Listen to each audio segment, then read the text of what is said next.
Topic है आज का सिग्नल इन डिस्क्रीट टाइम सिस्टम, जैसा तुम्हें दिख रहा है ना स्क्रीन पे। तो वैसे तो हम सिग्नल्स को पढ़ चुके हैं कंटिन्यूस टाइम डोमेन में। ये जो दोनों हेडिंग्स मैंने लिखी हैं यहाँ पे, under discrete time domain signals, unit sample sequence और यूनिट स्टेप सीक्वेंस। तो इन कंटिन्यूस टाइम डोमेन आप इनके जैसे सिग्नल्स को पढ़ चुके हो, ठीक है। तो अगर मैं बात करूँ यूनिट सैम्पल सीक्वेंस, तो कंटिन्यूस टाइम डोमेन में, इन कंटिन्यूस टाइम डोमेन आपने इस सिग्नल को किस रूप में पढ़ा? यूनिट इम्पल्स, ठीक है। यूनिट इम्पल्स सिग्नल जो था डेल्टा टी, उसको आपने कंटिन्यूस टाइम में पढ़ा। वहीं अगर मैं बात करूं यूनिट स्टेप सीक्वेंस की, तो यूनिट स्टेप सीक्वेंस को आपने इन कंटिन्यूस टाइम डोमेन आपने उसको पढ़ा यूनिट स्टेप फंक्शन, ठीक है, यूटी। तो कंटिन्यूस टाइम में हम इसको डिनोट कर रहे हैं डेल्टा टी और यूटी से, ठीक है। अब आ जाते हैं हम डिस्क्रीट टाइम डोमेन। सो अगर हम बात करें इन डिस्क्रीट टाइम डोमेन की, तो डिस्क्रीट टाइम डोमेन में जो यूनिट स्टेप्स या यूनिट इम्पल्स यहाँ पे है हमारे पास, यूनिट स्टेप है या यूनिट इम्पल्स है, उसका नाम बस चेंज हो जाता है और उसकी रिप्रेजेंटेशन चेंज हो जाती है, ठीक है। तो अगर हमारे पास कंटिन्यूस टाइम में यूनिट इम्पल्स था, ठीक है, डेल्टा टी, तो वहीं डिस्क्रीट टाइम में हमारे पास यूनिट सैम्पल सीक्वेंस है और जिसको हम डिनोट करते हैं डेल्टा स्क्वायर ब्रैकेट और एन, ठीक है। ये पहले भी बता चुका हूँ एक बार, डेल्टा एन।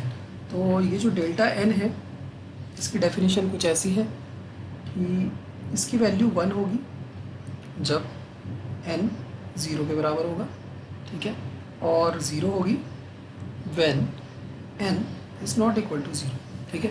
तो ये दोनों यहाँ पे इसकी डेफिनेशन में है। तो अगर मैं इसको ड्रॉ करके देखूँ सिग्नल को, ठीक है,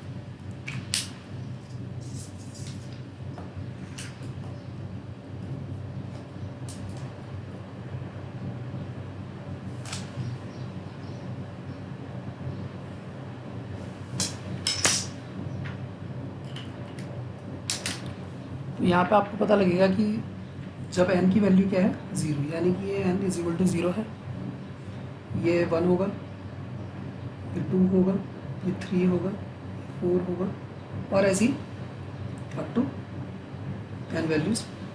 यहाँ पे हम मान लेते हैं कि दिस वैल्यू इज़ 1, ठीक है।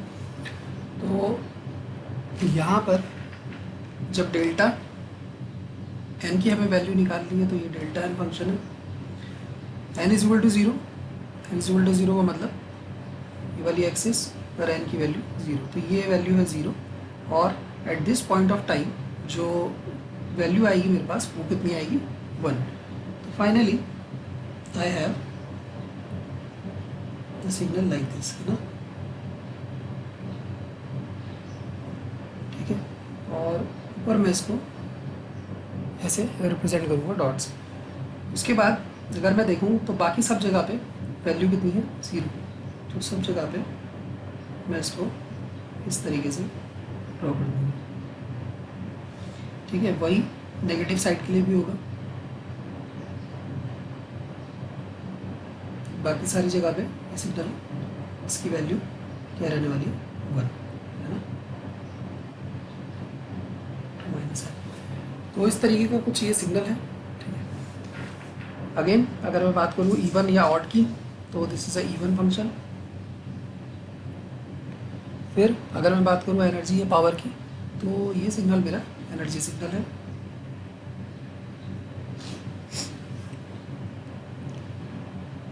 नाउ जैसे हमने कुछ प्रॉपर्टीज़ देखी थी अपने यूनिट स्टेप फंक्शन के लिए और यूनिट इम्पल्स के लिए, वैसे ही यहाँ पे कुछ प्रॉपर्टीज़ हैं। तो प्रॉपर्टी नंबर 1 कि अगर कोई एक्स एन सिग्नल है और हम उसको मल्टीप्लाई कर देते हैं delta n minus n naught से, तो हमारे पास क्या आएगा?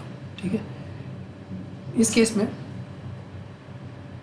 हमने कंटिन्यूस टाइम में पढ़ा था कि अगर हम एक्स टी सिग्नल को मल्टीप्लाई कर देते हैं delta T minus T not से, तो हमारे पास क्या आता था? कोई बता सकता है सेकंड वाले का आंसर?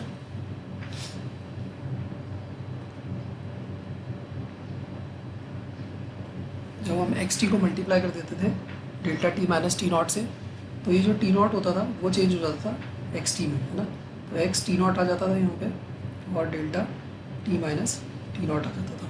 ठीक है, ऐसे ही अगर मैं ऊपर वाले सिग्नल, ऊपर वाली मल्टीप्लिकेशन की बात करूँ तो यहाँ भी कुछ ऐसा ही होगा, और we will have x n naught multiplied by delta n minus n naught. तो इस तरीके से आप इसको देख सकते हो। ठीक है, कि पहली प्रॉपर्टी इसकी ऐसा हमने कवर करी। सेकंड जो इम्पोर्टेंट एक प्रॉपर्टी थी हमारे पास डायरेक्ट डेल्टा फंक्शन वाली। ठीक है, तो इन कंटिन्यूस टाइम डोमेन मैंने देखा कि integration minus infinity to infinity x t multiplied by delta T minus T naught आपको आंसर देगा एक्स टी नॉट। वहीं अगर हम डिस्क्रीट टाइम में बात करें तो ये इंटीग्रेशन आपका कन्वर्ट हो जाएगा सम में। Okay, sum n is equal to 0 to infinity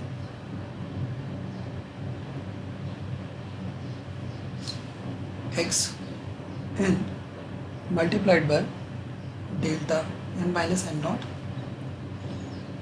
and it will be x n not.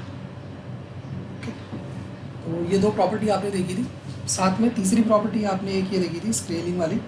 ठीक है, जिसपे अगर डेल्टा अल्फा टी होता था तो वो जाता था 1 बाय अल्फा डेल्टा टी। वहीं अगर हम इसको डिस्क्रीट टाइम डोमेन में लिखें तो डेल्टा अल्फा एन होगा हमारा डेल्टा एन के बराबर। ओके, यहाँ पे 1 बाय अल्फा नहीं आएगा। ठीक है, तो ये समझ गए आप लोग?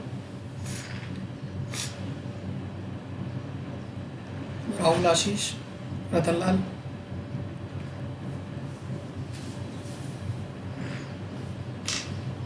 नेक्स्ट हम चलते हैं यूनिट स्टेप सीक्वेंस की तरफ। ठीक है, तो कंटिन्यूस टाइम डोमेन में हमने पढ़ा यूनिट स्टेप सिग्नल। वैसे ही एक सिग्नल है हमारे पास यूनिट स्टेप सीक्वेंस।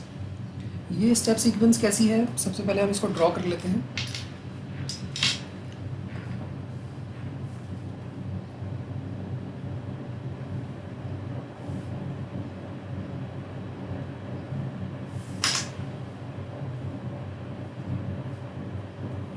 तो ये जो यूनिट स्टेप फंक्शन है, ये यूनिट स्टेप सीक्वेंस है इन डिस्क्रीट टाइम डोमेन, वो कुछ ऐसा है कि इसकी वैल्यू हमेशा 1 होगी। ठीक है, for all n greater then 0। तो डेफिनेशन कुछ इस तरीके की है कि u n से हम इसको रिप्रेजेंट करते हैं।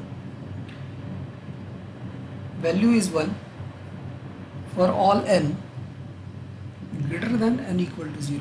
ठीक है, and 0 for all n less than 0। कहने का मतलब है कि when n is equal to 0, यानी कि यहाँ पे इससे नीचे सिग्नल इज हैविंग 0 0 वैल्यूज, यानी कि n is equal to -1 -2 -3 up to -n value is 0। लेकिन जैसे ही n की वैल्यू क्या हो जाती है, 1 के बराबर हो जाती है, सॉरी n की वैल्यू क्या हो जाती है, 0 के बराबर हो जाती है, या 1 के बराबर हो जाती है, या 0 से बड़ी होती है। ठीक है, 0 या 0 से बड़ी, तो वैल्यू कितनी आएगी un की 1। सो un की वैल्यू 1 हो जाती है when n is equal to 0। वही when n is equal to 1 तो फिर से value is 1, n is equal to 2 फिर से value is 1, n is equal to 3 फिर से value is 1, and so on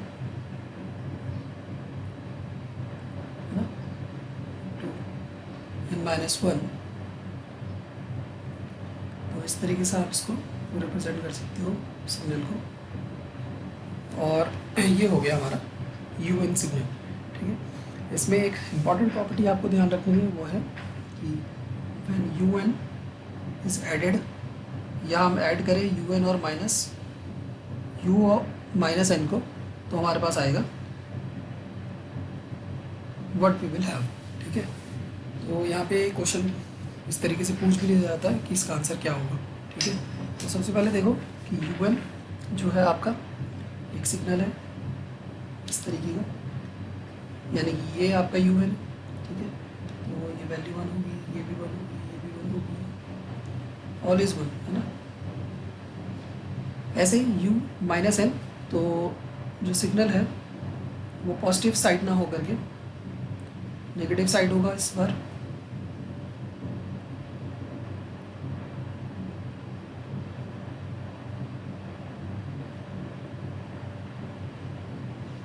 okay. जब हम इन दोनों सिग्नल्स को ऐड करेंगे तो basically it is a adding या एडिशन ऑपरेशन। जब हम इसको ऐड करेंगे तो हमारे पास आ जाएगा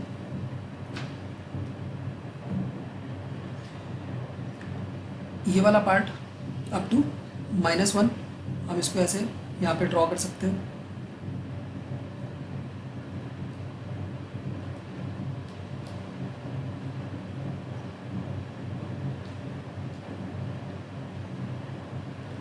ओके, और जो ये पॉजिटिव पार्ट है इसको भी यहाँ से लेके हम यहाँ तक यहाँ पे ड्रॉ कर सकते हैं।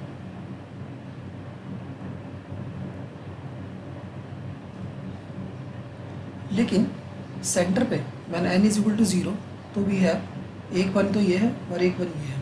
तो एक 1 तो आपने यहाँ ऐसे ड्रॉ कर लिया और दूसरा 1 आपका यहाँ चले जाएगा, ठीक है।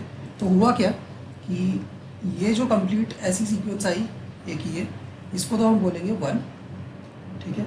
और ये वाला जो पार्ट है इसको हम बोलेंगे प्लस डेल्टा n, ठीक है। तो जो फाइनल आंसर यहाँ पे वो आपके पास आएगा वो आएगा 1 प्लस डेल्टा एन। समझ में आ गया सबको कि हमने इसमें क्या किया, कैसे किया इसको? ओके, तो u n plus u of minus n का आंसर आएगा 1 प्लस डेल्टा एन, ठीक है।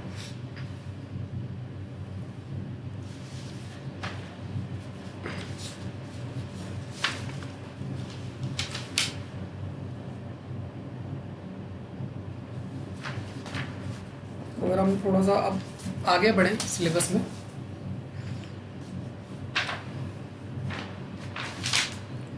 तो यहाँ पे एक हमारे पास नेक्स्ट जो फंक्शन आएगा वो है रैम्प सिग्नल।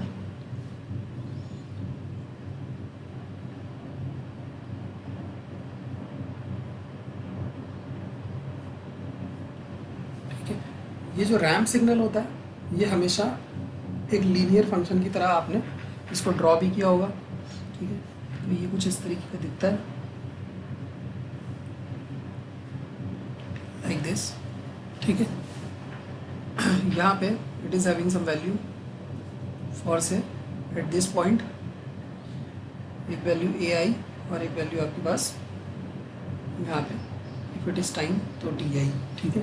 तो यहाँ पे इसका स्लोप इम्पॉर्टेंट होता है, the slope of this function, ठीक है। इस फंक्शन का slope is equal to a divided by t, ठीक है। कैसे निकाला, y2 minus y1 divided by x2 minus x1, ठीक है। तो इस तरीके से आप ये निकाल सकते हो। ये जो RT से हम इसको डिनोट करते हैं इस फंक्शन को, और it is a integration of UT function, ठीक है। तो पहला आपके पास जो कंक्लूडिंग रिमार्क है कि रैम्प फंक्शन जो होता है या रैम्प सिग्नल जो होता है वो UT फंक्शन जो है हमारा उसका इंटीग्रेशन होगा। It is a neither energy neither power type of signal, okay. ये RT जो है इसको हम TUT से भी रिप्रेजेंट करते हैं, ओके। तो these all are its definitions. ऐसे ही अगर इसी सिग्नल को हम एनालाइज करें इन डिस्क्रीट टाइम, तो ये जो अभी हमने यहाँ पे लिखा है ये हो गया कंटिन्यूस टाइम, एंड